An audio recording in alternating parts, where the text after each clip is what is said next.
the storm with your heart.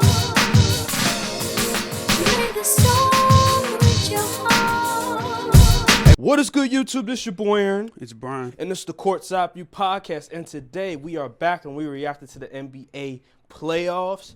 2 games down on the docket. You know, we got both Eastern Conference and Western Conference. Teams are up 2-0. Other teams are down 0-2. So it's unfortunate. You know, I was expecting a lot better, but here we are today. I want to get to the series because I feel like the Pacers versus Celtics series, it's so different. It's night and day, just the difference in competition and hoops. So I want to get to the Timberwolves versus the Mavericks series. I'm not going to lie. I wasn't expecting the Mavericks to go up 2-0. It was a close game in both games, but ultimately what happened, this is the thing I was concerned with the Timberwolves going into the Nuggets series, late game execution, because I believe the Nuggets were one of the better teams in the fourth quarter. We enter against the Mavericks, and Luka, he's one of the better closers in the NBA, and he showed it on display last night and also game 1 as well, Kyrie Irving as well. And for whatever reason, the Timberwolves just aren't able to capitalize in the fourth quarter. And when they get up a big lead, a double-digit lead, they're not able to stay with it. You know, they keep putting, you know, having their foot off the gas pedal per se. And that's what really happened. I want to get your reaction to both games really from the series. How do you what is your reaction to it? See, it's a sad state of affairs where the role players show up. Jaden Daniels had like 30 the first game. Yeah. And then Nas Reed had a big night last night. Mm-hmm. And, well, game 2, because game 2, so. And then your stars do not show up. Ant-Man. Mm-hmm. What's going on? I don't know. Cat, he wasn't even playing in the fourth quarter for real. He got like benched or something. Mm-hmm. So, yeah, it's just a sad state of affairs. Mavs players, their stars showed up. Mm-hmm. Timberwolves stars didn't show up. That's pretty much what it's all boiled down to. And like you said, late game execution. This is also a concern I had with the Nuggets. I didn't bring it up for that Nuggets series, but I was like, their late game execution is very questionable. Yeah, not very clutch down the stretch, and he's just. I'm not seeing the closer that people they want to call him Baby Jordan, maybe Marcus Jordan, and not Michael because I ain't seen it yet. Michael B. Michael B. Jordan, right? Yeah. But shoot, Not man. Michael Jeffrey. Michael B. Man, Michael B. Jordan, because the way he was looking down the stretch, I was, oh my gosh, like it was like 48 seconds left in the game. They were up 2, I believe. Mm-hmm. Threw the ball away. Yeah. Then they were they tied or were they? They were up 1. They were up 1 with like 20 something. Yeah, I mean, regardless, yeah. It wasn't a lot of time. Yeah. He threw the ball away again. Yeah. I'm like, yo, I don't understand. Like, I know he's young. He's only 22. That's crazy. I'm older than Anthony, but he's only 22. He's still gonna have time to grow, but it doesn't seem like he's ready yet. And Cat, he's nowhere to be found at times. And I'm just like, well. And then on the most crucial possession of the game, you switch on Luka with Rudy Gobert, who is a he's a rim protector. You have to, like, I don't want to. You have to stay on him. Like, if I'm Jaden, trap him. Exactly. Make somebody else beat you. And the problem with me is that, I think the Mavericks may have been down 2. So yeah, they were all only you down had 2. to do was prevent a 3-pointer, and what did they do? They gave up a 3-pointer, and that's what made me mad is that just trap him. But I guess they were like, no, we're just gonna stay put. We're gonna switch, and that's what Luka wanted. And it's a shame. And the only problem I have with Gobert was that he sold out on the drive when the 3 beats you. A 3 will send you home, and you commit to the drive. I would have let him have them 2 points. We could take it to OT. Mm-hmm. You had 3 seconds left. And they were blitzing Luka the entire game, but now they want them to play one-on-one for the final one of the most important possession of the game. I don't know, man. It's just ridiculous. Nas Reed came and did his thing, but the stars got to show up. That's what it is. Let me tell you something. So when we look at game 2, right? Everybody showed up except the 2 stars. Mm-hmm. If you think about it, like Anthony Edwards and Karl Anthony Towns, they didn't show up at all. But everybody else, all the other role players, they did their thing. Gobert, he was in double digits. Mike Conley, he was in double digits. Nas Reed, he was in double digits. Nikhil Alexander-Walker, I think he was also contributing as well. Everybody did their thing. Jaden McDaniels, except Ant and Cat, and that's the problem. When you look at Cat and Ant, those are the 2 guys they're relying on. Those are the go-to guys. And when you look at the Mavericks, you have Kyrie, you have Luka. They're contributing. They're doing their job.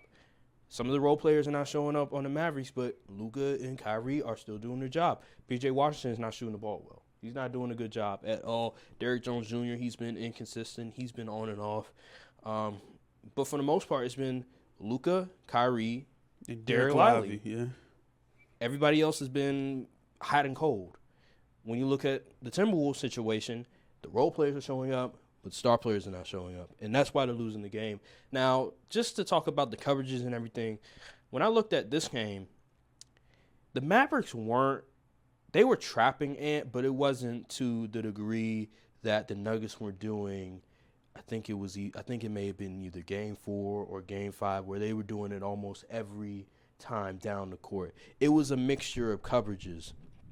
And Ant just wasn't able to decipher everything. One of my problems with the Timberwolves and their game plan, and I think this has to do with coaching, is they're just giving the ball to Ant and say, just figure it out yourself.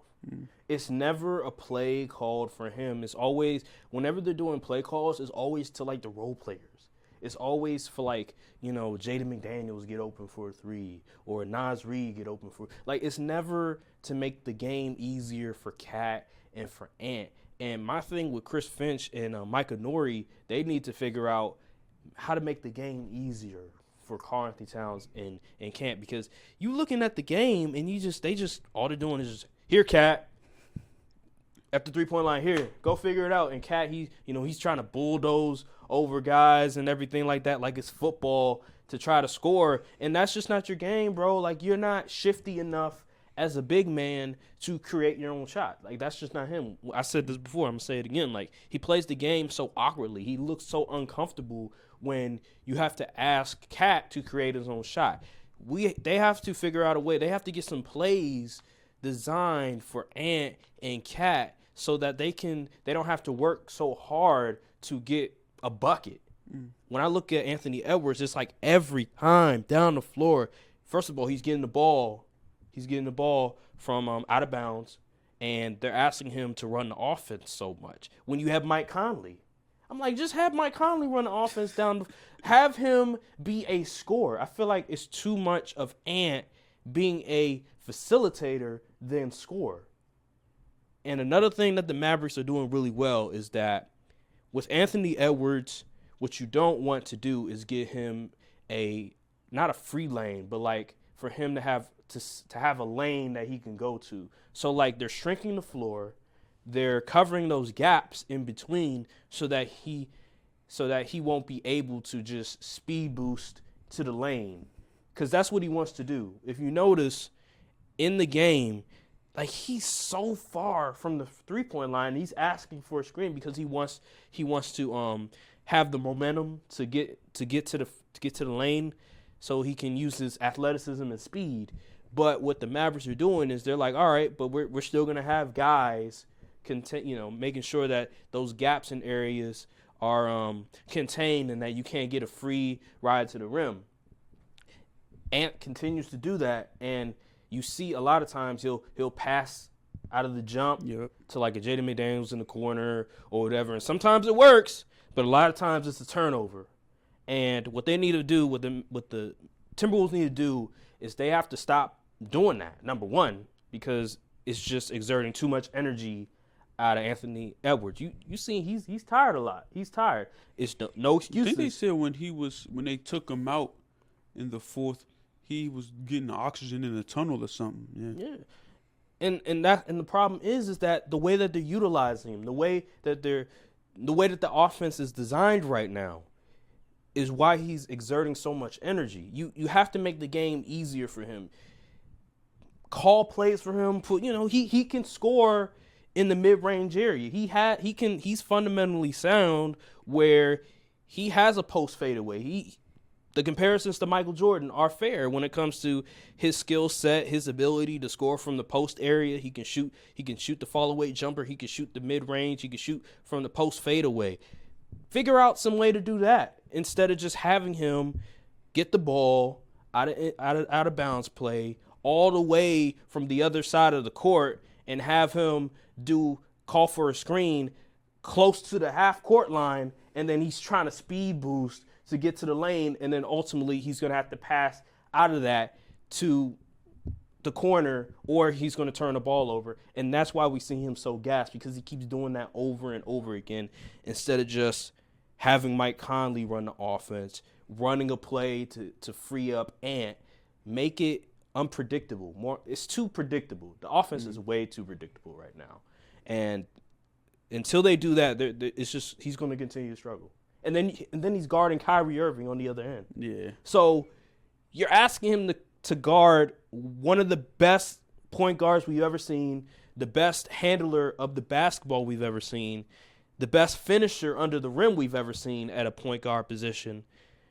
And then on the other end, you're asking, we're not gonna call no plays for you. You have to run the offense. You have to create your own shot by yourself. Like, we're not gonna call no plays for you, and you expect him to be fine.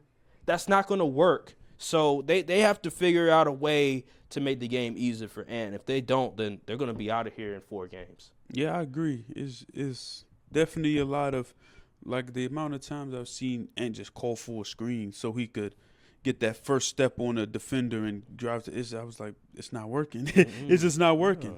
Like you can literally see it. The Mavs players are literally stepping like this. I don't know the basketball term for this, but the person guarding the screener is just immediately getting on it. So, like, they're not giving him much room to really do anything. And a lot of times the defenders are going over the screen. Yeah. And it's just putting him in a bad spot. And then now he's pretty much trapped. And he's like, okay, now I got to make a play. And nope, that's how you end up turning the ball over. Yeah. And my biggest gripe, and if you got the ball and it's crunch time, you supposed to be the guy on the team. Yes, I know Derek Lively's a fantastic defender. You had a step on him for that step-through shot. Just take it. We're not going to blame you for taking it. But you trying to pass the ball last second to a man that's moved out of that spot, that's just a bad look. I'd rather you go out and take the shot and miss it than do that. Yeah, he's overthinking things, and I think he mentioned it last night after the game. He was just talking about just what the Mavericks were doing. Right, they were doing a good job staying, making sure that he wasn't able to get a free lane to the basket. They were closing those gaps, whatever.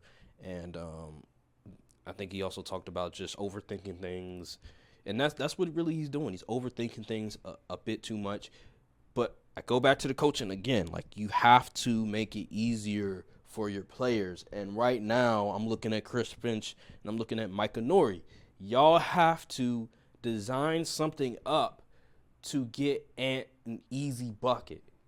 Why can't we find a play for Ant to cut to the basket? Why not him utilizing his off ball or something like that? Because he can play off ball. Like, I've seen him move without the basketball and be able to score.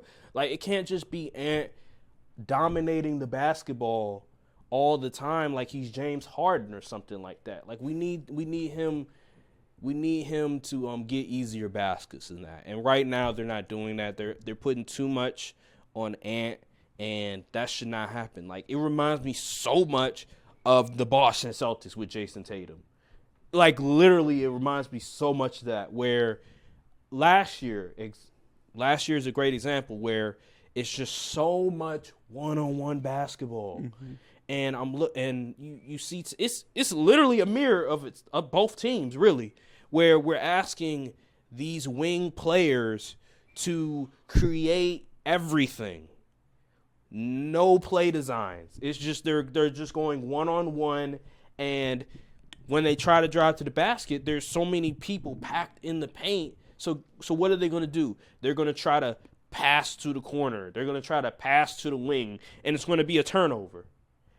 So there has to be a point where you have to change things up, and they didn't change things up. I don't know why they didn't change things up from game 1 to game 2. If you see that Ant, even after game 7, if you see that Ant was struggling game 7, and then game 1 rolls around and he's still struggling, wouldn't it behoove you to change something up, to try something different? Even Karl-Anthony Towns as well. Wouldn't it behoove you to try to make it easier? They tried. Karl-Anthony Towns did a really good job in the first quarter, but then they went away from it. They were like, Carl, just shoot threes now. Like, he was going to the basket. He was being a big in the first quarter, but then all of a sudden he resorted back to being a guard. Like, you're bigger, you're stronger than a lot of these dudes. Get your ass in the paint and bully him. But no, he wants to be a guard. I remember Anthony Davis, after the 2020 championship run, he was doing a lot of that. But then guess what? He started to just bully dudes this year. And that's the exact same thing Karl-Anthony Towns needs to do. And if he doesn't do that, then you're just letting the defense off the hook. Like, you should be attacking the paint against Derek Lively and Daniel Gafford. Great, really good defensive players. But they're not strong enough to handle the bully ball of Karl-Anthony Towns. Like, Karl-Anthony Towns could get anything he wants if he puts his mind into it, but he's just not doing it. He's settling. You'll see him, like, close to the three-point line around the wing area. He'll get the ball, and he'll shoot a fadeaway, a one-legged fadeaway. Like, what type of shot is that? Just letting the defense off the hook. Those are some things that are why the Karl-Anthony Towns is not playing particularly well, because he just keeps taking dumb shot after dumb shot when that shouldn't be the case. And that's why they're losing. Look, I want to look at the box score real quick, because the one thing I will say, I don't think the series is over. I don't think it's over for the simple fact that, one, both games were decided by like 1 or 2 possessions. True. And if the star players play better, I think the Timberwolves will be up 2-0 right now. But because the star players didn't play well, and because the turnovers in key moments is what decided the game, I think when they go to Dallas, when they go to Dallas, the home court, I believe what we talked about just a few minutes ago, they have to do that in order to win the game. They cannot just sit here and continue to do the same thing. I noticed from the defensive coverages of the Timberwolves that they mixed it up when it came to pick and roll coverage with Gobert, and how they would do drop and then they would have Gobert play more up. At first they had Gobert playing a lot of up, but then sometimes he would play drop and they would try to mix it up. I don't think they have an answer for Luka. I don't think they should concern themselves with trying to stop Luka. I think what they should do is, one, make sure that Kyrie is not going off and killing them. And number 2, making sure that Ant and Karl-Anthony Towns gets better looks. If they can do that, I believe they can get back in the series. They can tie it up and eventually win the series. I predicted Timberwolves in 7. I'm going to stay with that prediction. You predicted Timberwolves in 6. I don't know how you are with it now. I mean, I'm going to stay with the prediction because I predicted it, but it ain't looking good for them, I tell you that much. They don't win these next 2 games, it's over. Yeah. So let's just look at the box score real quick. So this is from last night's game. And the first quarter, Luka had 9 points. Kyrie had 4. Second quarter, Luka had 7 points. Kyrie had 1. PJ Washington had 6. Luka wasn't shooting the ball particularly well in the first half. He was 5 for 14 from the field. And this is when the Timberwolves were like going on their run. Mm-hmm. They were up by like double digits. They were doing a really good job of containing Luka Doncic and Kyrie Irving. Kyrie Irving was 2 for 8. But then the third quarter rolls around, and Luka was 4 for 6. He had 11 points. Everybody else kind of contributed except Kyrie Irving, and then we go to the fourth quarter where everything just fell apart. But Luka surprisingly, in the fourth quarter, he was 1 for 3. So if you think about it, although Luka finished, what did he finish with? He finished with he was 10 for 23. He had 32 points, 13 assists, 10 rebounds. But if you look at the scoring, although yes, Luka had like around 30-something points, the fourth quarter he only made one shot. And of course, it was the most important shot of the game. And he had some free throws. And Kyrie, but anywho, it was actually Kyrie Irving in the fourth quarter. 13 points, 4 for 5 shooting, 4 for 5 from 3. Can't have it. Exactly. So can't have it. Both of the superstars, they'll if Luka's not getting it going, Kyrie will get it going. And that's what you have to do to win. And with the Timberwolves, it's a different story. Both of their superstars aren't getting it going. And I'm looking at that and I'm saying to myself, well, it's going to be very hard to win. I mean, Daniel Gafford, he was 3 for 3 from the fourth quarter. So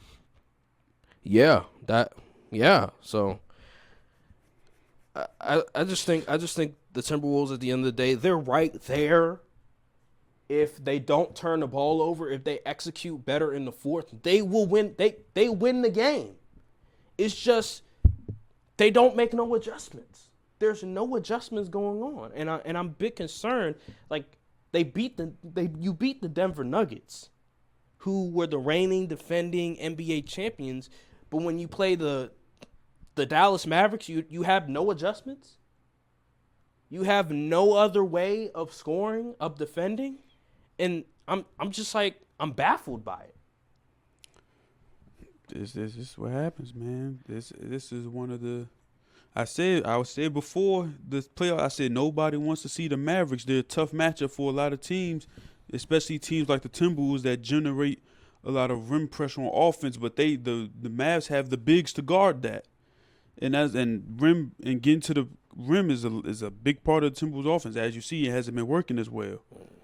And the Mavs, with Kyrie and Luka, they're gonna get theirs regardless. So you just gotta get over that wall. You gotta somehow find a way to break that defense down. I will say this: if SGA was on the Timberwolves, they'd be up 2-0. Oh, I agree with you on that because there's no answer exactly for SGA, and I agree with you. SGA. This is why I would have SGA. I have SGA ranked higher than Anthony Edwards right now. I think everyone should. Exactly, especially if you're a runner-up for the MVP. Because I feel like SGA is more of a nuanced scorer, in the sense that it's not flashy, but he will get to his spot. He's going to get to his spot. Ant has, he's a good scorer, but he's not there yet. Exactly. He's not all the way there yet. In terms Instead of of getting what he wants. He don't have a go-to move. Yeah. SGA, he going to get his 30. He going to get his 30. He may lose. He going to get his 30, though. Yeah. And it's going to be an efficient 30. Yeah, it's much easier to defend an Anthony Edwards who, one, doesn't have a go-to move yet, and he relies so much on athleticism and, like, straight up, I'm better than you. I'm going to get I'm going to run past you, and I'm stronger than you. But, like, SJ is more of a, like, he's going to dictate the pace. Exactly. That's also one thing Anthony has. He needs to work on pace because he's gassing himself every time down on the offense because he's trying to do so much. When you like slow the game, that's the difference. Like people say Luka is out of shape, but shoot, you never see him huffing and puffing because he knows how to dictate the pace on offense. He knows when to slow down, when to speed up, what moves to go to get open, stuff like that. Yeah, and that's Ant's problem right there is that he's going 100 miles per hour almost every play. It reminds me of Russell Westbrook and how he just would try to go 100 miles an hour every play. Like, good God, slow down. Yeah. Let the game come to you. Like, don't just come out here and try to force it.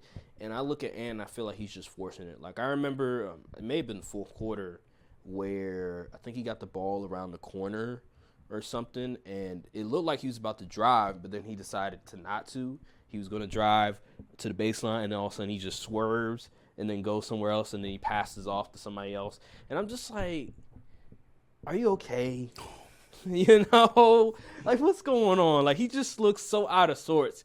He looks like me when I haven't played basketball in a while. Like, just not knowing what to do. Like, still trying to get used to the things. And that's what Ant looks like to me, bro. Like, he's just overthinking things. He needs to settle down.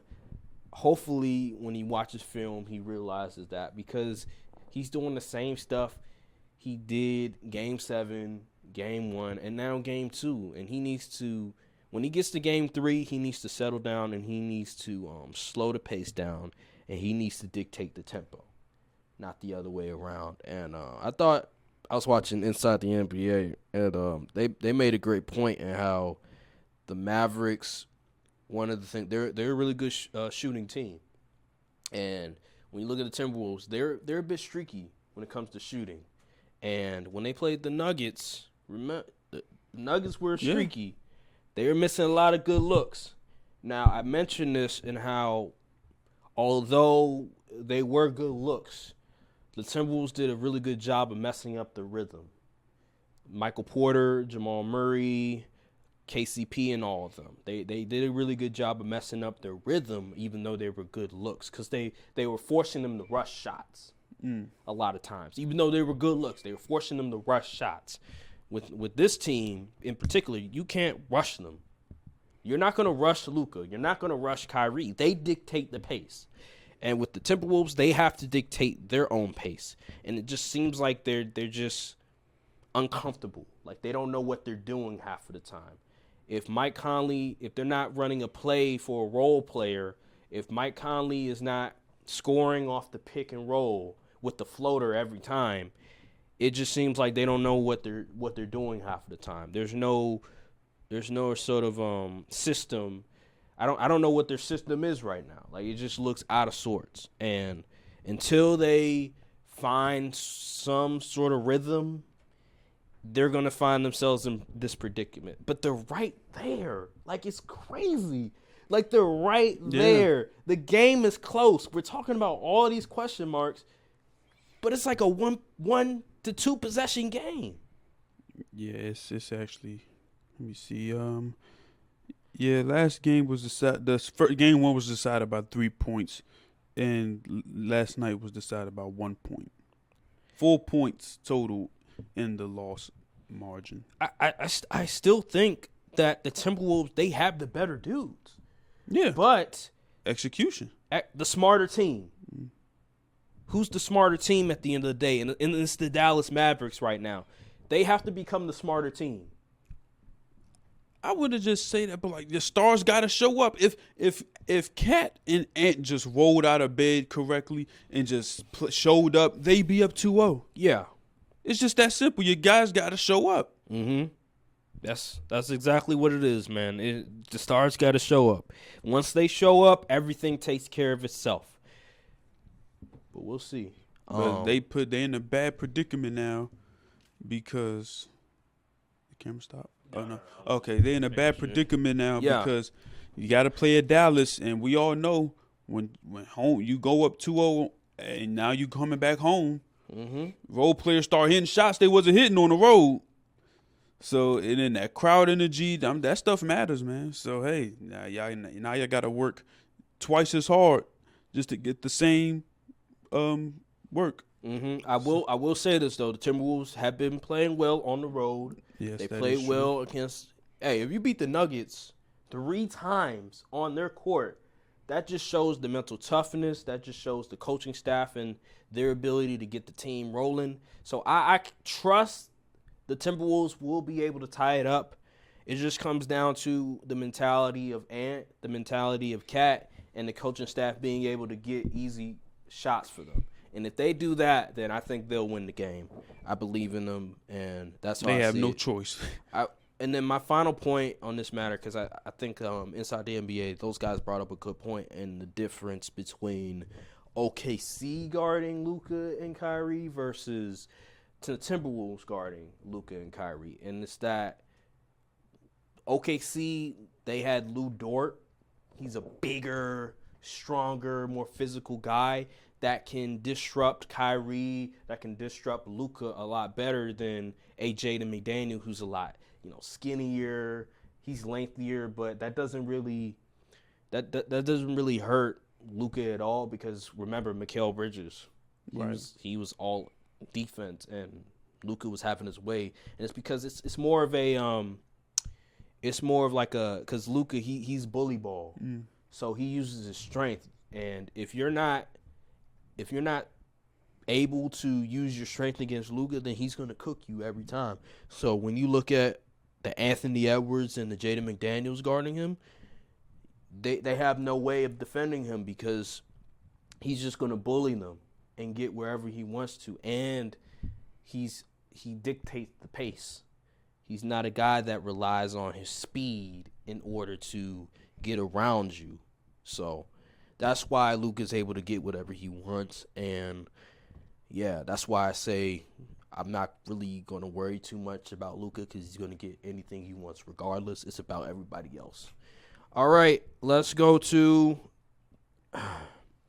we don't really need to talk about this, man. We don't really need to talk about this series, because right now, I say this about the Pacers versus Celtics series because I thought this would be a better series, more competitive series. You never know. I mean, they're going back to Indiana. They did tie it up against the Knicks, but they are undefeated at home these playoffs. Halliburton got hurt. He has like a left. I think he has a sore knee. Whatever. There's uncertainty about his availability. Oh Lord. Yeah. So if he's out, it's a wrap. It's a sweep. Might as well call it. I'm just looking at these teams right now, and I'm just disappointed. Like, this is not a series at all. And Rick Carlisle waved the white flag with what the heck was that all about? Left in the fourth quarter. The Celtics starters were still in the game, and he just waved the white flag. That's unacceptable. Players. I'm sorry. Oh man, this series I'm just so disappointed because I expected more. But why the heck did you even show up? They got punched in the mouth like first quarter. It seemed like after that game one where it literally fell through their hands. They said, "Well, we gave it our best shot." They got punched in the mouth beginning of the game 2, and from there it was a wrap. And I was just so mad about it because what they did in game 1 and how great they were until the very end. I just thought that they were going to come back with a vengeance. They were going to be motivated, ready to go. And they didn't. They just folded under pressure. And Tyrese Halliburton got hurt in the middle of the game. He went out of the game. And I was just like, oh, that's it. And the Celtics I don't know what they did. I don't know it's some black magic going on. Because this entire playoff series, first round, no Jimmy Butler. Second round, Donovan Mitchell gets injured in the middle of it. And now Tyrese Halliburton get injured.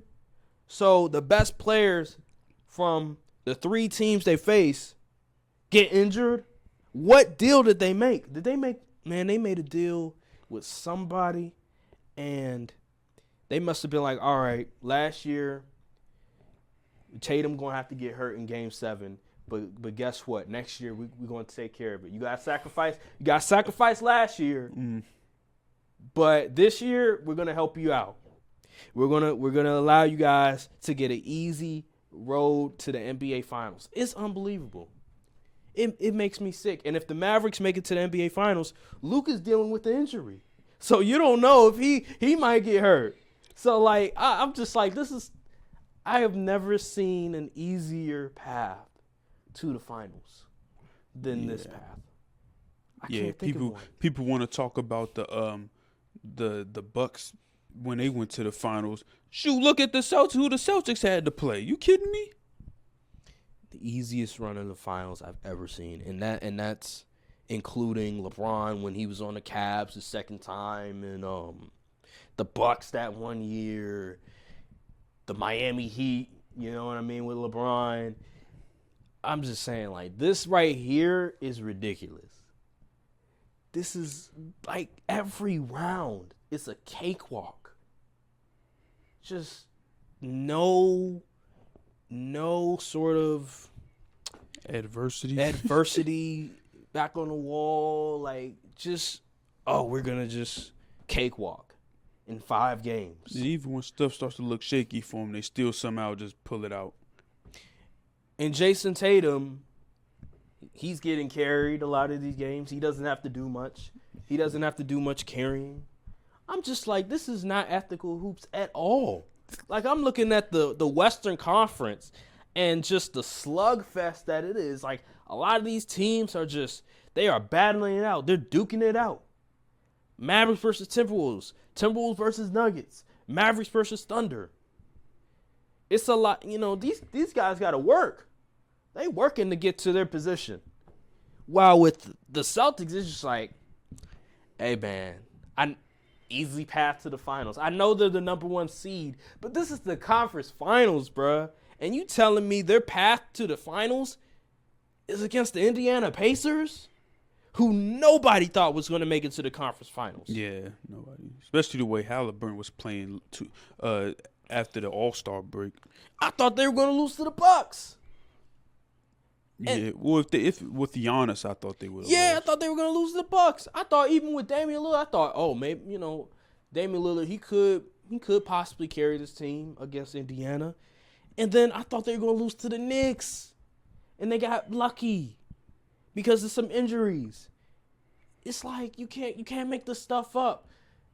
You cannot make. Now, I get it. Injuries are a part of the game, and a lot of times the team with the least amount of injuries are going to go to the finals. I understand that. But this right here is just egregious, bro. Every single round, the best player is hurt. It's like, damn, I can't even talk about the game. Yeah. I can't talk about Jaylen Brown it. has been hooping, though. He's been hooping. I give him a lot of credit. But, like, look who he's playing against. Come on now. He has Caleb Martin guarding him, Jamie Jacquez guarding him, Tyler Hero guarding him. Like, come on, bruh. And then next round, you're playing the Cavaliers, right? You have Okoro guarding him. You have Donovan Mitchell guarding him. You have all these guys guarding him that, what? Evan Mobley guarding him. Like, are we being for real right now? And then this round, Aaron Naismith's not even guarding him. He's guarding Jason Tatum. Who's guarding him? Like, is it Pascal? I come on now. I don't even know. Salute to him. He's doing his thing, but damn. Where is the adversity? Where is the difficulty, the level of difficulty? They're playing on rookie right now. Kristaps on the bench kicking his feet up like, I don't even got to play and we whooping these boys. He don't have to play in the series at all, bro. I'm telling you, if the Mavs go to the finals, I'm afraid the worst is going to happen. Don't say that. Don't say that. You know. I see some Celtics fans. They're not saying it, but the way that they're not losing sleep. They would. I'm telling you, they would much rather play the Mavs than the Timberwolves. Let me tell you something. I'm looking at these Celtics fans. They not slick. I see what y'all doing. The way that they're wording their tweets, the way that they're putting their words to use regarding, the Mavericks, they're going to the finals. I want to see the Mavericks in the finals. We know why. You want the easiest path. You know if the Timberwolves made the finals, they would be on your ass. I see what you all are doing. I respect it. I'm team path of least resistance. I don't care. As long as I get my stuff, no one's gonna care. As long as the ring in the record books. See, he wants a Mickey Mouse ring. He wants an easy ring. Me personally, I want the best of the best. Who cares? There's no ranking system on rings. The record books say the rings is all worth the same. Ask Kevin Durant that. Ask Kevin Durant how he got 2 of them. Yeah, and then people saying they're fraudulent.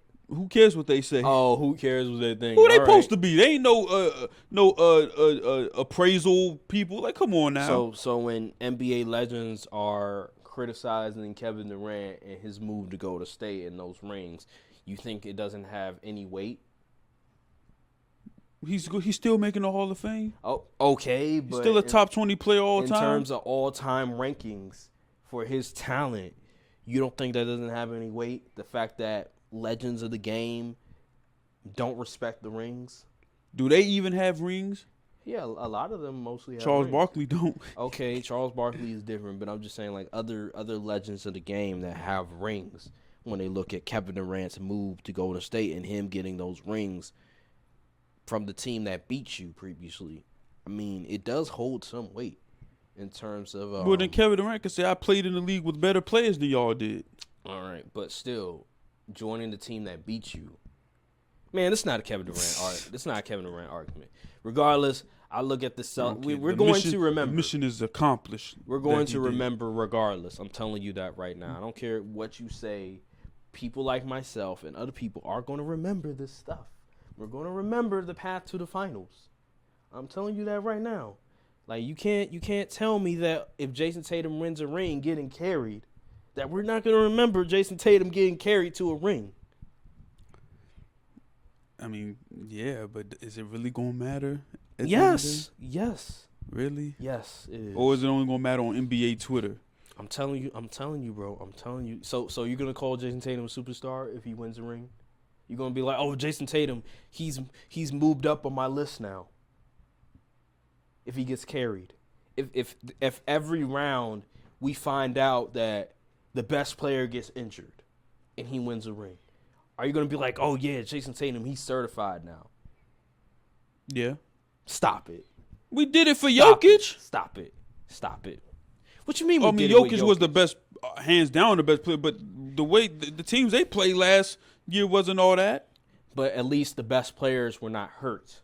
Kevin Durant wasn't hurt. Devin Booker wasn't hurt. LeBron and Anthony Davis, they were limping a little bit, but they were still relatively healthy enough to play on a high level. So do we call that Timberwolves, Giannis ring fraudulent then? Some people do, but I'm not. I mean, we can kind of argue when it came to against the Nets, because the Nets were on their ass until Kyrie and James Harden, their injuries. I always go back to that, but in terms of after that, who they play in the conference finals? Oh, they The played Hawks. They played the Hawks, right? I mean, they were healthy, and then in the NBA finals, everybody was healthy. Devin I Booker think was healthy. wasn't Chris Paul dealing with a thumb issue? He was, I know, in the Remember. first round, but after that, he was pretty. Okay, he was all gotcha. right. After that, remember he, Oh yeah, he that dropped 40. that was in the Remember he dropped 40 against the Clippers. He looked good to me. Okay, gotcha. So I'm not gonna say that the ring is necessarily fraudulent when they faced the Phoenix Suns in the finals. They were all healthy. They were all healthy enough to play. I just look at with Jason Tatum's situation, every fucking round, the best player is hurt. Okay, but let's say Like, damn. they go against the Timberwolves And and he's beat getting them. carried. What if they go against the Timberwolves and beat them? Is it still Okay, fraudulent? all right, I get. Well, it depends. Is he getting carried? Is he getting carried in the finals? Like, is he actually contributing in the finals? Ain't no way you can get carried and beat the Timberwolves. Like, you're gonna have to contribute. Okay, then. So if he does contribute, if he does win Finals MVP, I'll give him all the credit in the world. Okay. But if he gets carried, if Jaylen Brown is the best player on the team, and Jason Tatum is just doing what he is right now, then I'm not. No, I'm not giving him credit. Hell nah.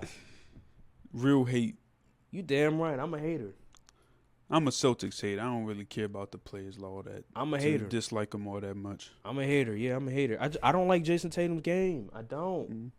I don't like I'm not him. particularly a fan of his game. I used to either, be a but- Jason Tatum fan too. Like coming out of Duke, I was a huge fan. But over the years, just seeing what he's doing, how he's regressed as a scorer in terms of how he gets his buckets, I'm disappointed in him. I expect him to be a way more versatile scorer, and he's not. He's just, oh, I'm a chuck up this 3-point shot. I'm gonna chuck up this long two. Like, come on, bruh. Attack the basket. Be a man. I saw a clip of it was Brian Shaw on Paul George's podcast, and he was talking, and he brought up it was like, you know, an image, a picture of Paul George dunking on Birdman, and Brian Shaw, he was like, I told Paul George, man, just attack the basket, be a man, and Paul George did that, and Brian Shaw was like, that's when he became a man. when he started attacking the basket against the Miami Heat. And that's what Jason Tatum needs to do. He needs to attack the basket. He needs to yam on somebody. Just say the hell with it and yam on them. You 6'9". Bully these dudes. But he don't want to do that. He wants to shoot a 15-foot jumper. He wants to tween, cross, step back, shoot a 3-point shot. I don't respect it. I don't. All right. Yeah, man. There's really no X's and O's I really want to talk about with that series because it's just the lopsided. Pacers in trouble. It's just lopsided. The 7-point underdogs at home. It might be Jover. Yeah, I mean, it's just lopsided, bro. Like, what do you want me to say when it comes? Oh, the Pacers got to do this. The Pacers got to do that. They're just not They're just not good. Tyrese Halliburton's hurt. Like, what more can we say? Siakam can only spin so much. Exactly. So what more can I say? All right, I want to go to a conversation that I'm a bit frustrated with. I'm about sick and tired of this. I want to say this right now because I'm neutral on this situation because I see both sides. I'm talking about Caitlin Clark in the conversation regarding Caitlin Clark. So there's two sides to this. Actually, it might be even three sides to this.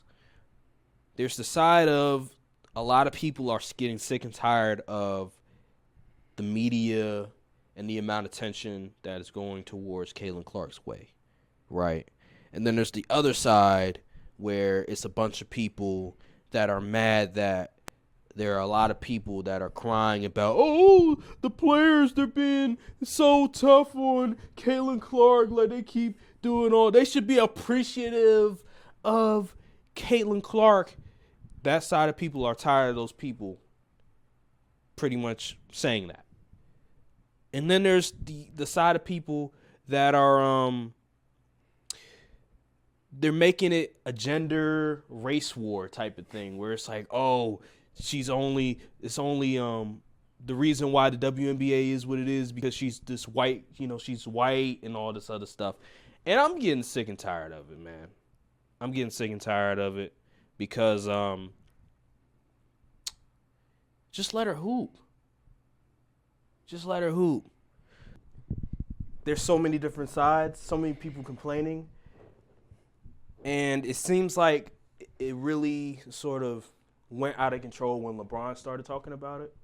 And when he brought up his situation and how he feels like he understands what Caitlin Clark is going through and how there's going to be a lot of jealousy. There's going to be a lot of envy coming from the players. And he brought up the point about how when he came into the league, his teammates were a bit jealous, envious of him. They spoke out about it before he got drafted. I mean, I think it was Carlos Boozer. I think it was what's his name? I forgot. He does a podcast now. I forgot his name. But it was a bunch of players that spoke out about it. And with Caitlin Clark, you look at some of the games and you're saying, damn, like she's getting pushed around. They not playing around with her. But that's just the nature of the game. Mm-hmm. And then Charles Barkley really ignited it all when he was like, y'all women are petty, yada, yada, yada. And I have no idea what he's talking about. Here's my thing. I think this is all make-believe. I think this whole conversation around WNBA players being jealous of Caitlin Clark is not true. Yeah, I don't know where that came from. Well, I say maybe it is true, but we don't know. There's no evidence behind it. The only thing we've gotten is from former WNBA players and Diana Taurasi and her comments on it. So Cheryl Swoops, Lexi Brown, Diana Taurasi, Sue Bird, and I may be missing somebody. But those are the only women that were either former players or current players talking about Caitlin Clark and saying it's going to be an adjustment period. But those were fair criticisms because they were talking about her game and how it will translate into the game and the difficulty that she may see once she gets into the WNBA. Those were fair criticisms. That had nothing to do with her as a person. That has nothing to do with gender, with race, or anything like that. Okay, So then we fast forward in time, and I just see so many people bringing up stuff that has nothing to do with basketball. And that's where the conversation lies. And I'm seeing all of this, and a lot of it is people on Twitter in the comment section. And we have to admit, a lot of the people that are talking are people in our race. Black men, black women, but They don't even watch the WNBA either. exactly. But it's not just them. There are other people. There are other critics. But a lot of the people that are complaining are people that are you and me, because she's white and she's bringing a lot of attention to the WNBA, and a lot of black women that were also great in the WNBA feel like they're not getting their just dues. They're not getting their shine for what they've done and what they are going to do, like Angel Reese. I see a bunch of that going on. And then I see women in the media talk about it as well. That's where I've seen the whole conversation and why it's so toxic. That's the reason behind it. And we put too much stock in these Twitter accounts with 1,000 followers and think that it's relevant to real life and what people think about Caitlin Clark, because that's just not the case. What is your thoughts on the conversation revolving around Caitlin Clark as we stand today? I think it is disingenuous on both sides of the spectrum. The side where they want Caitlin Clark to just absolutely dominate, like that's not how the league works. Even LeBron missed the playoffs his first 2 seasons before he really started going on a crazy run. Michael Jordan had to go through his lumps in the league when he came in. It just happens. Everybody isn't going to be a hooper straight or going to perform well straight out the gate. You know, it even took even in other sports it's like that. You know, NFL, it took Brady a little minute. You know, it takes a minute to be great. Mm-hmm. So that's just what it is. You're going to have to go through the learning curves. And I don't know what these other people who are expecting them to treat Caitlin Clark like that whole Charles Barkley comment. It was nonsense in my opinion. He's talking like she like the messiah of the WNBA or something. Like, relax, buddy. She just got drafted this year. Mm-hmm. And it's just disingenuous. And on the other end, you got the people that's vehemently rooting against Caitlin Clark for whatever reason, whether it be racial or gender, whatever you want to call that Twitter BS. But it's just ridiculous, man. I mean, seriously, I'm sick and tired of seeing it. I just want to see basketball play. And the reason why it's so disingenuous, they're not even highlighting the other players. They're just so keyed in and focusing on her. Mm-hmm. It's so disingenuous. That's how you tell who really is a fan of the sport and who's just in it to push some kind of agenda or narrative. It's absolutely disgusting in my opinion, and I can't rock with it at all. They're hijacking the sport. And like, it's good that the WNBA has more eyes on the game, but this is also what comes with it. Mm-hmm. The foolishness. You got the other side of NBA Twitter where people not even watching the games. They just looking at box scores and being like, oh, this person sucks. Mm-hmm. Like, they're not watching the games. And the whole Aaliyah Boston situation where she had to deactivate her social media because of the backlash or whatever, because she isn't playing particularly well, because it seems like her confidence is shot as of right now. Mm-hmm. But like, we not, are we even 6 games into the season? No, we're not. Like, come on now. Like, let's just pump the brakes. The Indiana Fever were the number 1 pick team for a reason. Yeah, in back-to-back years. So like, can we just relax, please? And she's playing, for a rookie, she's playing well, actually. Yeah, it's like a lot of the rookies are playing well. Yeah. But we ain't see where they post at. I've seen a lot of posts regarding Cameron Brink and her defensive prowess, her ability to get blocks and get steals. And Angel Reese, she's making some buzz, but not to the degree, obviously, of a Caitlin Clark, because of just how polarizing she is. I say it's disingenuous, because the people that's so vehemently against Caitlin Clark, they're not even propping up any other players to show that, hey, there's multiple people we could talk with. They're not even doing that. Mm-hmm. So, like, what exactly what is your goal here? Just to spark up controversy, they just want attention. That's all it is. You gotta watch out for them agents of chaos, man. Them I Am Legend monsters ain't gonna do you no good. I promise you. You gotta ignore them people. Caitlin Clark is averaging 17 points, 5.5 rebounds, 6.2 assists, and 1.2 steals as a rookie. That's good. That's good. Like, what are we Need doing? to get them turnovers down, but hey. Yeah, them turnovers are egregious. But for a rookie, first five games in the league, actually 6 games, excuse me. She's doing well. Y'all have to, and here's the thing that people don't realize. It's such a big adjustment period for these rookies that come into the WNBA because their college seasons ended like not even a month before the draft. Mm-hmm. Like literally the championship game happened and then boom, they was getting ready for the draft the next week. Mm-hmm.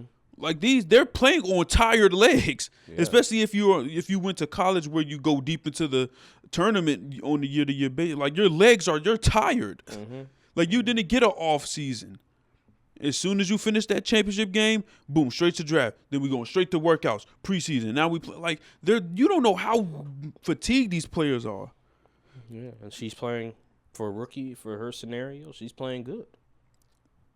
She's still showing that her game translates to the league. Like a lot of the stuff that she did in college, she's doing it in the WNBA. And for people to just continuously criticize her for stuff that has nothing to do with basketball, it's just egregious in itself. And I'm tired of it. I'm tired of all sides, because there's like all different sides of the spectrum that are criticizing her or trying to defend her, but defending her in a way that's just weird. And it's stupid because they're not even looking at it from an athlete's perspective. Like, yes, Caitlin Clark has done great things for the attention of women's basketball, but these players, they got families to feed. Yeah. They gotta put food. What Michael Irvin say, when a man goes up against a man, or when a woman goes up against, you gotta look that woman in the face and say, I wanna beat that one right there. I wanna look into her soul and say, I wanna feed my kids more than she wanna feed. That's what it is. Athletes are prideful people. Yeah. You ain't about to take food off my plate. I don't care who you supposed to be. It's me versus you versus when we on that court. It's that simple. Who wants to feed their families more? Yeah. Especially in the W, it's the hardest league to maintain a roster spot on. Yeah. Hands down. Yeah. They just had I think 2 expansion teams, Golden State and Toronto as well. So salute to them. The game is expanding. The game is getting a lot better. It's becoming nationwide now. You saw how those Aces players reacted to getting a $100,000 sponsorship? No, I didn't. They act like they just got $1 million. I'm like, that's crazy.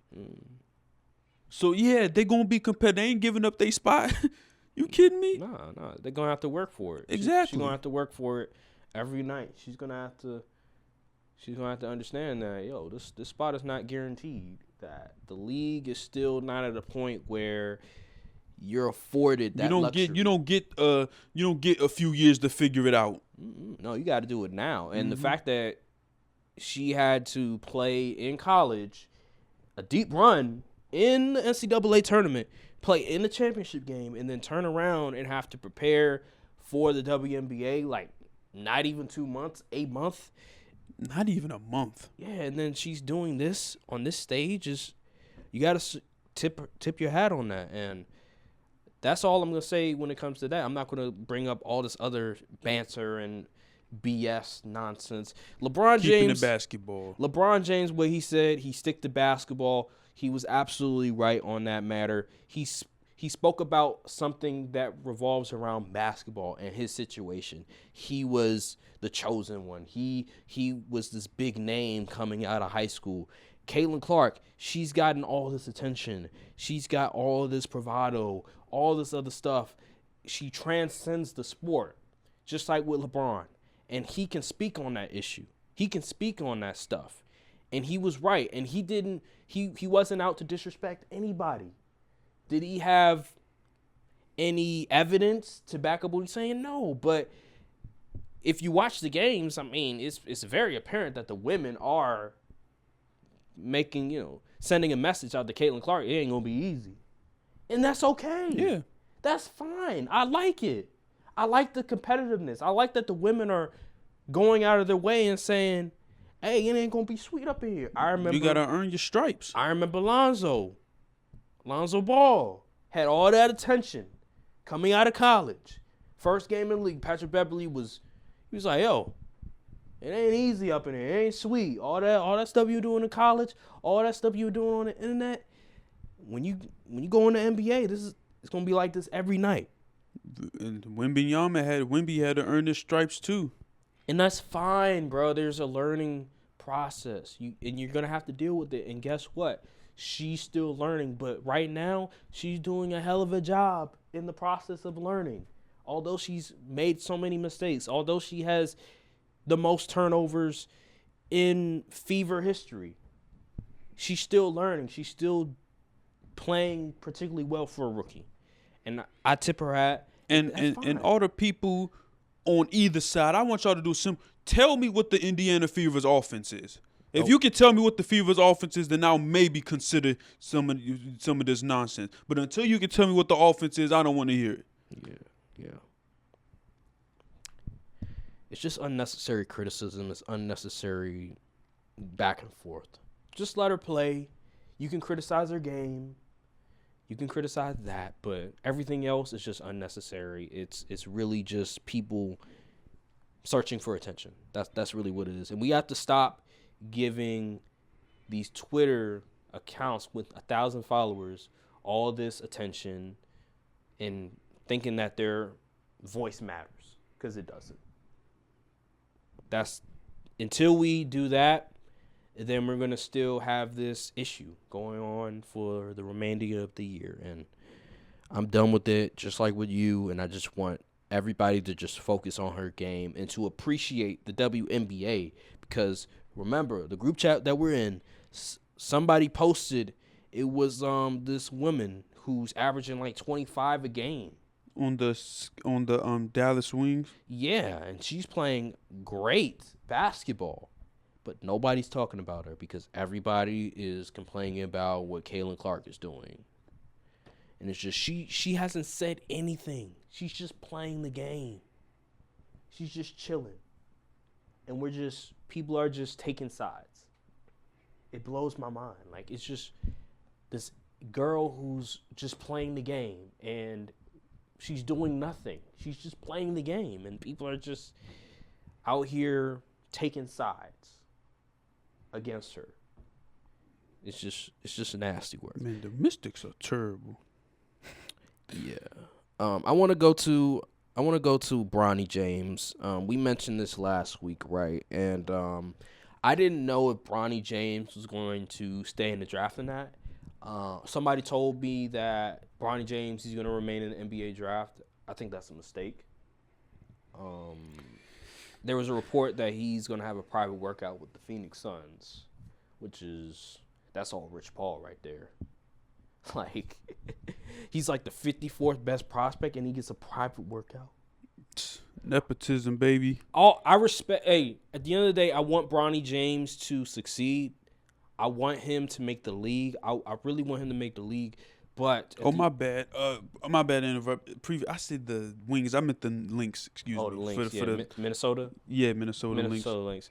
I want to say this because, like, I'm rooting for Bronny James. I really am, but we have to be realistic in this situation. And just, we talked about it last week. I talked about how I don't think he's ready for the NBA. And just hearing reports from Marcus J. Spears when he talked to people in the NBA Combine, different scouts, and how they were evaluating Bronny James, it just seems like, I hate to say it, but nepotism is the big thing. And we've seen it before. We've seen it with Giannis Antetokounmpo and his brothers. At one point, Steph Curry and Seth Curry, he wasn't that good, but he eventually developed into a quality NBA basketball player. I think it may have been Klay Thompson. Or was it Blake Griffin? It may have been Blake Griffin. He had like a brother. He was trying to make the league. He wasn't good enough to make the league. And but we've seen it happen a lot of times in the NBA where, like, nepotism, where you have this famous, it could be a brother, it could be a father, it could be, you know what I mean? And they're so good and their name is able to get a family member on a roster spot. And when I look at Bronny James, if he makes the league, I just hope that he goes to a situation that will allow him to develop, allow him to really key into his flaws, because it's obvious that as of right now, I don't think he's going to be able to get on the court. He'll probably have to go to the G League. And another thing, Rich Paul talking about, oh, I'm not doing no two-way contract. I'm like, damn, bro, like, who do you think Bronny James is? I know he's the son of LeBron James, but you're really hurting his options to not do a two-way contract. So what is he trying to do? Is he trying to say, oh, Bronny, he don't want him to go to the G League or anything like that? Like, I'm confused. I don't know. What is your thought process on just the Bronny James situation, him remaining in the draft? I said it was a mistake the last episode, and I'm going to still stand by it unless they know something we don't know. But if he's the 50-something prospect, then 54. Yeah, I don't know, man. I just yeah, he's going to have to get some mean development in the league as it stands right now, because he doesn't do anything particularly well at an NBA level. So getting called a poor man's Davion Mitchell, that is not something I wouldn't bank my future on that. Yeah, and I'm wondering, like, will he even make the roster? Like, and that's and let's say he does make the roster, right? How's he gonna get on the court? He's not, unless the game is like out of hand and they want to do some politics, be like, oh, let's put Bronny in the game, LeBron, and have him and LeBron play, a minute together. On some like college basketball type ish, where the game is out of hand and the coach's son is on the end of the bench, and we're like, let's get him in the game real quick. Let's have a moment. Why not? And that's the only way I could see it working, is they just do something like that. I think they may be trying to bank on a good summer league showing at this point. That's really the only path to getting consistent PT that I could see. I don't know. I just think it's peculiar for sure. Like, if he averaged like 13 points in college, I'd be like, okay, he could score the ball a little bit. Okay, get him in. But he averaged 5 points, and he can't run an offense. And I heard he's not that good of a defender. Like, guys, whenever he got switched on a bigger dude, like, he was getting cooked every time. So, like, what is he good at? Because he was supposed to be known as a really good on-ball defender, but when I'm hearing, he's not even that good. So what is he? They already said poor man's Davion Mitchell. I don't know what he is. Like, I just don't. I don't know, man. It's just It's just unfortunate that he feels the need to rush to the NBA, because there's a belief that if he stays in college, he's just going to hurt his draft stock even more. I just don't like the gamble. I feel like because you're LeBron James' son regardless, so you're going to get attention.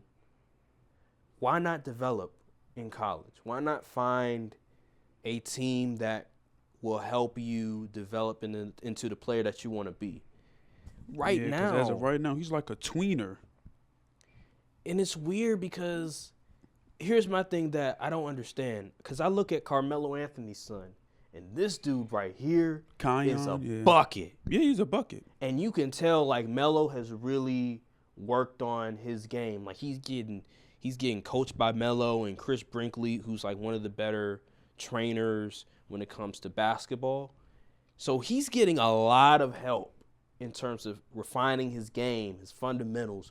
When I look at Bronny, on the other hand, I'm wondering, where did it go wrong? Like, what's going on? Like, what is LeBron doing? Why is Bronny not getting the same sort of attention to detail like Cayenne? Well, Melo's retired. But even when he was playing, he was still help. Because I remember I would see videos of Cayenne and LaMelo and Melo would be in the gym with him, teaching them different types of moves, his moves that he used to do in the NBA, and he's really become a really good high school basketball player. His scoring he can score on all three levels. I look at Bronny and I say to myself, he just looks like one of those players that, played a lot of AAU ball. But listen, though. Played in high school. Considering who his dad was, he did come into the league a genetic freak athletically. And he was relying on that for a large portion until he started developing more of a post game. Now he can hit the fadeaway consistently. He's a better 3-point shooter. Like LeBron, it took a minute for LeBron. He had to go to Hakeem to get some footwork to like LeBron. He wasn't the most technical dude coming out. I think you're underrating LeBron's fundamentals because he was actually. I'm not gonna say he was the most fundamentally sound player, but he knew a lot of the nuances of the game. He knew how to move without the basketball. If you watch his first game, you can tell that he was already like advanced when it came to understanding the game, understanding how to get open, because he was moving without the basketball. I remember, I think his first year, they were using him more as like a guard per se, less than like a point guard. Like he was more so, we're going to have you like as traditional wing scorer. And you could tell like he knew what he was doing, even as an 18-year-old. LeBron always was a smart player. Yeah, but when I look at Bronny, I'm just saying to myself, why doesn't he have those basic understandings when it comes to understanding how to score, understanding how to move without the basketball and stuff of that nature?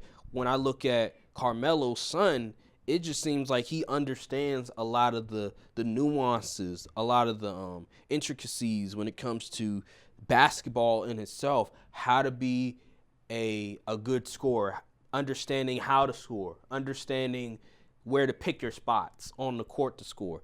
I look at Bronny and I don't see that.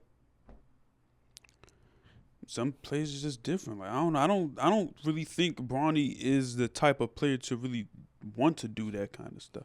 Well, he needs to. Like you look at Kion and his demeanor and the way he's a dog. Like he's gonna get on the court, he's gonna talk trash. He's gonna get a bucket and talk and tell you about how he just cooked you. Like he's a New York Hooper. Like yeah. Well, LeBron. I'm not saying Bronny has to have that dog in him, but he needs to have a more score mentality to him, and he doesn't have that. He's very reserved. He's not as aggressive as I would want him as a 6'1", 6'2" point guard, especially when you're coming into the league. You need to be able to get 15 points. You only giving me 5? You better be a hell of a defender. And he's not. He's not that. He's not a great defender like people thought he was going to be coming out of high school. That's just not who he is. And if he's not that, then what's the point of me drafting you? What's the point of me having you on my team when you can't even do that right? Like even Patrick Beverly was able to get a bucket. Patrick Beverly was I think when Pat Bev was in high school, he averaged the most points 30. In Chicago. He was dropping 30. Yeah, he averaged like 30 something. Yeah, Bronny wasn't doing that. Bronny wasn't doing that. And Pat, see, you gotta when it comes. I think we underestimate just how talented these NBA players are. We definitely do, because especially these guards. Because we look at them and we say, oh, this guy's just a specialist. But like these dudes were the best players in their region when they was in high school. And I think we underestimate just like some of these guys, like if you need them to, all right, we need you to run the system real quick. They can do it. Maybe not for an extended period of time, but let's say, all right, for a cool 5 minutes, we need you to run a system real quick. We need you to call some plays. They can do it. With Bronny, I don't know if he can do it. And that's a basic requirement. He doesn't fit some of the requirements, according to scouts, necessary in order to make the NBA, and that's a big problem. Like, you need to be able as a guard to know how to run a system for extended period, for a good amount of time. If you can't, then you're not an NBA player. If you can't guard your man for an extended period of time, you're not an NBA player. If you can't shoot a three, you can't shoot a jumper, you're not an NBA player. That's just how it is, man. If you don't have a skill set, if you don't have a skill set that you're good at, you're not an NBA player. To close out the podcast, I want to talk about the Dallas Cowboys. I wasn't going to talk about them today. I was just going to keep it basketball. But I want to get your opinion. I want to get your thoughts on this, because if we're looking at the contract situations with Dak, with CD, with Micah, with Zach Martin, and with we just paid Zach Martin. Oh, you just paid Zach Martin? Yeah. That's why he came back to play last year. Oh yeah, that's right. And then what's his name? That other pass rusher. D-Law? D-Law. I think his contract might be up pretty soon too. Yeah. There's a lot of guys that are looking for new deals for the Dallas Cowboys. I have to ask you this. Is this the last dance of this iteration of the Cowboys? Can we have the first dance first? The first dance? We can't even have a first dance, but I will say this. I think the Dak era will be coming to an end, but I do think they retain CD and Micah. Because you need to have these cornerstone players on your team in order to even have a chance of competing. So I think they'll be able to, and I love Dak personally. Like, that's my guy, and he's even though the playoff woes, blah blah blah, he's still. Without Dak, we would be trash. I'm gonna be honest with you. We would not be a good football team, but I think the Jones is looking at it like, we've seen about 8 years of work from you. Yeah. We probably don't want to pay you $60 million a year. We just gonna let you play out your contract, and we'll move on in the future in the QB department. The problem with that though is, if Dak plays the full year, you're not even gonna be in a position to get a good QB in the draft. So let's see how that work out. But hey, I think, I don't know. I don't think you should just let a QB that was runner-up in MVP just walk after this next season. But I don't know. It's just the Cowboys. They're just probably the most frustrating team I've had to root for in my entire life. It's just ridiculous, and it's always the contracts and free agency every year. Like, oh my goodness. Like, you all draft so well, but you're not able to. There's always some frustration when it comes to re-signing them, because when you have great players, they're gonna demand a lot of money, and it just seems like y'all just have this inability to figure out a happy medium when it comes to a lot of the players. Like, you're gonna have to sacrifice somebody, and it seems like you're going to have to sacrifice the most important position on your squad, which is the quarterback. And I thought that y'all should have moved on from him this past free agency. If you weren't going to give him a new deal, why keep him for another year? Why not look into the draft and try to trade up and get a quarterback? Because this was the draft to do it. Now you have to pray that Carson Beck, Shedeur Sanders, Cam Ward, I know. You got to pray that those quarterbacks will all of a sudden ascend and become better versions of themselves. I don't see it. You guys just screwed up for whatever reason. Now you look at Trey Lance, and I'm hearing he's the future. Like, really? He's gonna lead us to the future number 1 pick. Is that what they? I don't know, but what they seeing? My thing is, do you believe Jerry Jones is willing to give a wide receiver north of $170 million? See, this is the funny thing. Right here. This is the funny thing. Jerry isn't the one who's frugal when it comes to spending money on players. It's his son, Stephen Jones. He's the one who controls the money and where it goes. And Jerry has, over time, he's been more hands off on that aspect. But Stephen Jones is the end-all, be-all when it comes to how much a player is getting money-wise, unless Jerry Jones makes an executive decision for whatever reason. But Stephen Jones, we call him Cap Boy because that's all he talks about. Oh, the cap, piece of the pie. We don't got enough pie. Whatever, man. He's going to be the reason this franchise gets run into the ground. I'll tell you this right now. Stephen Jones, I don't know what he swears he's so smart. He doesn't know nothing. He's not a football guy. Oh man, and one thing I noticed is that Micah and CD, I don't know how big of a deal this is. They weren't OTAs. I wouldn't show up either. You kidding me? I'm surprised Dak even showed up. And he said, "I don't play for the money." Cap. These dudes be capping. I mean, not playing for money doesn't mean that you're gonna underpay me compared to the rest of my peers. Who imagine you put in all this work for your company, and you see all these other people in similar positions, you getting all this money, and you just gonna do it for the love of the game? Yeah, get it. Yeah, all right.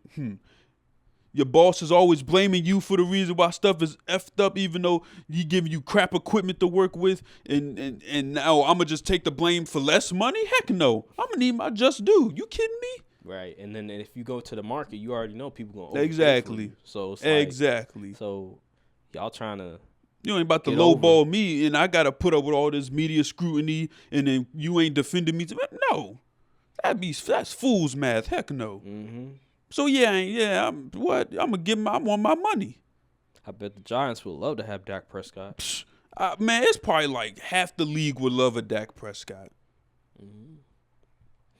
Yeah, I'm really curious to see how these negotiations go, who they're going to decide to pay, who it's going to be nasty work. I'm telling you, it's going to be nasty work. You're going to start hearing stories and stuff you ain't never heard before get leaked to the media, so they already know how they roll.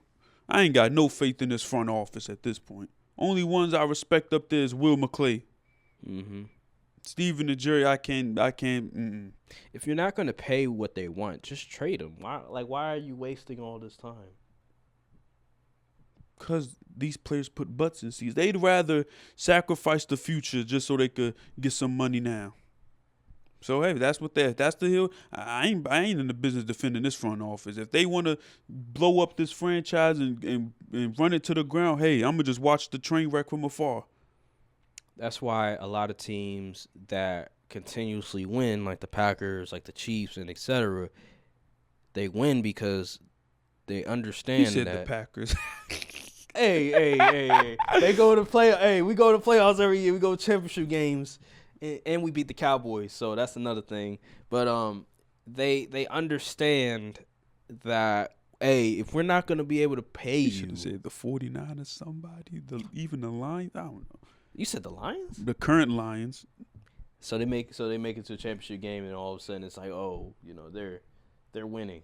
But Packers just you're laughing at. I see what's going on. I see real hate, sir. Anywho, what I'm trying to say, and I said et cetera. Could have said the Eagles too. Shoot. I said et cetera. That means obviously okay. It's like other teams that are just like them as well. Uh-huh. But they understand that if we cannot pay what you want, we'll just trade you to another team. What team do you want to go to? Hey, Tyreek Hill, you want to go to Miami? All right, here you go. Go to Miami. Let's get some picks.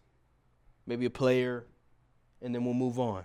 See, the whole money thing, I'm not even buying that. Because you look at the teams like the Eagles, they got all these contracts, yet they still find a way to play people and make trades and sign players. I'm like, where are they getting this money from?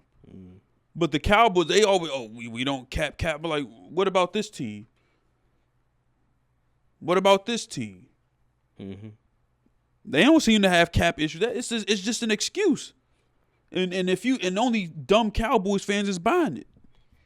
Well, the Eagles, they did have to get rid of Javon Hargrave. Ooh, I know, right?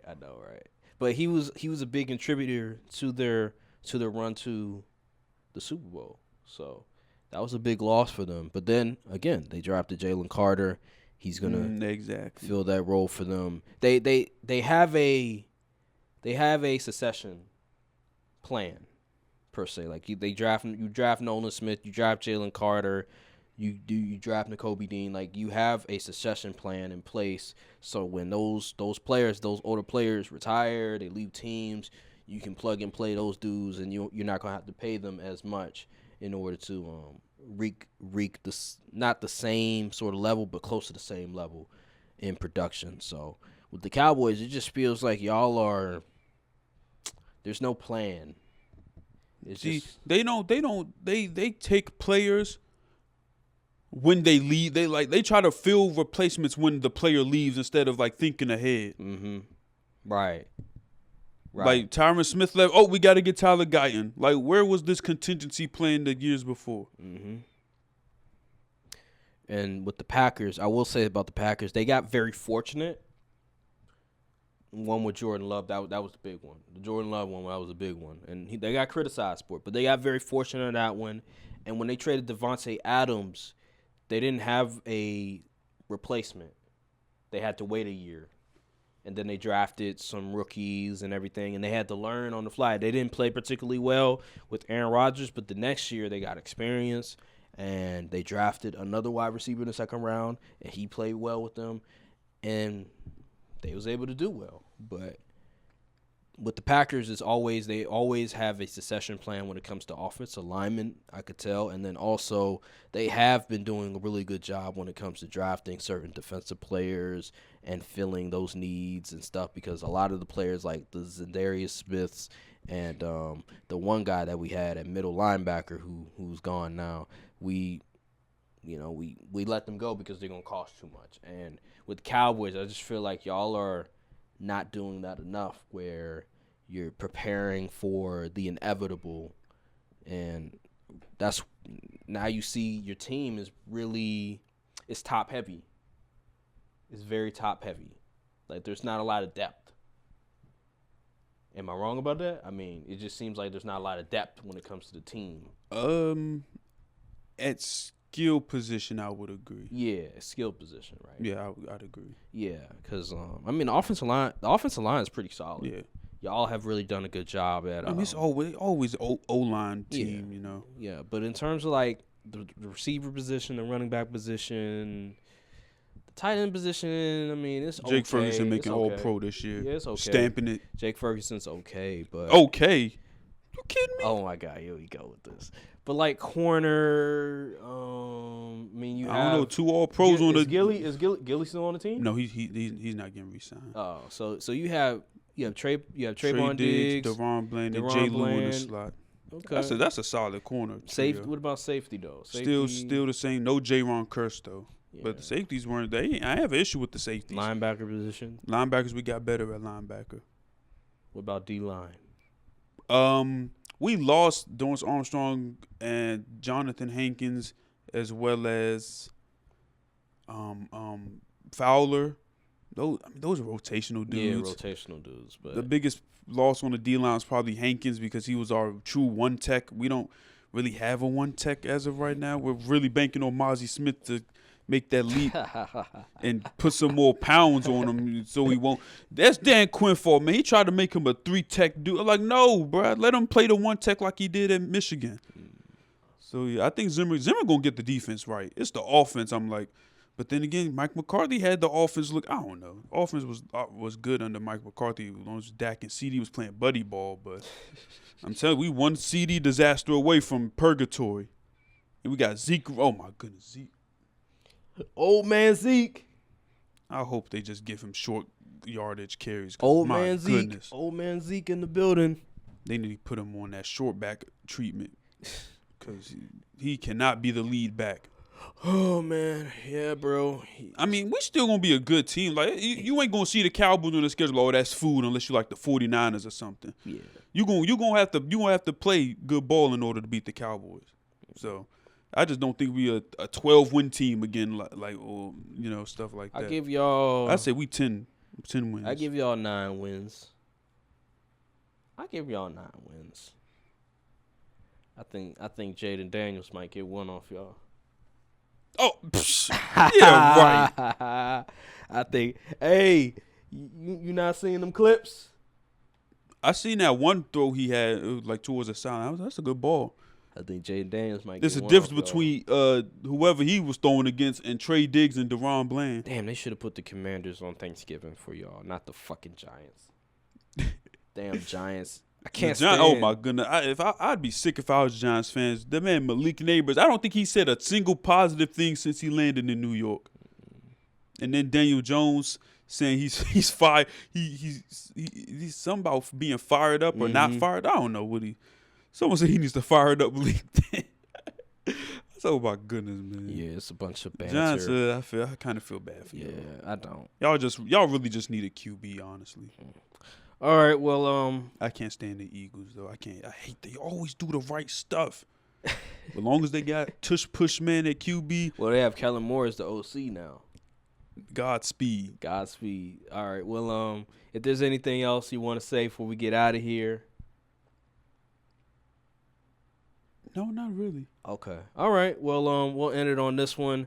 Thank you guys for watching. Make sure to like, subscribe, comment down below, hit the notification bell for all the socials, and we'll see you guys on the next episode of the Courtside View Podcast. Thank you guys for watching, and peace. Just let me be.